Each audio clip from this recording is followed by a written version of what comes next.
Good morning, welcome my mini blog.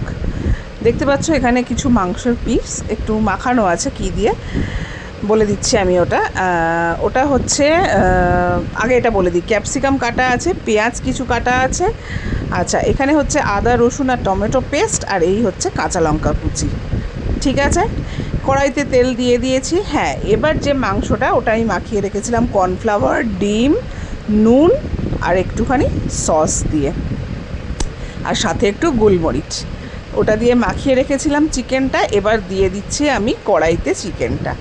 হ্যাঁ, বানাচ্ছি আমি চিলি চিকেন, কিন্তু খুবই ফাঁকিবাজি করে এবং খুবই সহজ পদ্ধতিতে।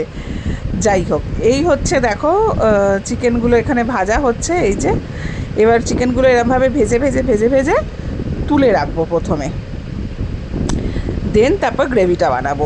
এই দেখো, এখানে আমার সমস্ত যতটা চিকেন ছিল ভেজে ফেলেছি। এরপর কড়াইয়ে চলে গেছে কিন্তু পেঁয়াজগুলো আমি এরমভাবে কেটে নিয়ে খুলে খুলে নিয়েছিলাম। পেঁয়াজ ভাজাও হয়ে গেছে, হয়ে চিকেনের ওপর তুলে রেখেছি। এরপর কড়াইতে চলে যাবে হচ্ছে কি ক্যাপসিকাম, যেটা চিলি চিকেনে না দিলেই নয়। ক্যাপসিকামটাও ভেজে সুন্দর করে আমি এই চিকেনের মধ্যেই তুলে রেখে দেবো।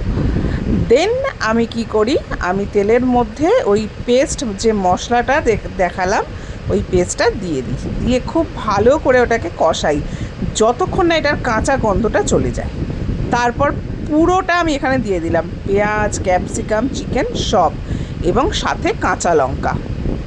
তো পুরোটাই আমি এখানে দিয়ে দিয়েছি। দেওয়ার পর ভালো করে নেড়ে চেড়ে দিয়ে দিলাম টমেটো সস, আর সাথে একটুখানি সোয়া সস, আর এর সাথে আমি দিয়ে দেবো হচ্ছে সোয়া সসটা একটু কমই দিই আমি। এর সাথে দিয়ে দেবো হচ্ছে পরিমাণ মতো নুন। নুনটা কিন্তু খুব বুঝে দিতে হবে, কারণ সোয়া সসে কিন্তু একটু নুন থাকে, তো সেই পরিমাণ বুঝে কিন্তু নুনটা দিতে হবে। সব দিয়ে ভালো করে নেড়ে চেড়ে কিন্তু আমি নিয়েছি। নেওয়ার পর অল্প একটু গরম জল দিয়ে দিয়েছি, কারণ আমি এটা ড্রাই চিলি চিকেন বানাচ্ছিলাম না, একটু গ্রেভিওয়ালা চিলি চিকেনই বানাচ্ছিলাম। সো সেই কারণেই আমি একটুখানি এখানে গরম জল দিয়েছি, আমি কাঁচা ঠান্ডা জল কিন্তু দিই না।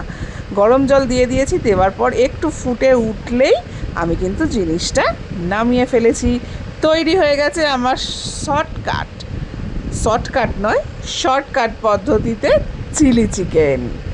তো তোমরা কে কে বাড়িতে এরকমভাবে চিলি চিকেন বানাও বা এখনও বানাওনি সেটা জানিও। যারা যারা এখনও বানাওনি এরমভাবে চিলি চিকেন, অবশ্যই কিন্তু বানিও, দারুণ লাগে কিন্তু। ঠিক আছে, তো আমার ভিডিওটা তোমাদের কেমন লাগলো সেটা অবশ্যই কমেন্টস করে কিন্তু জানাবে। চলো বন্ধুরা, আজকে এটুকুই। Tata, love you all.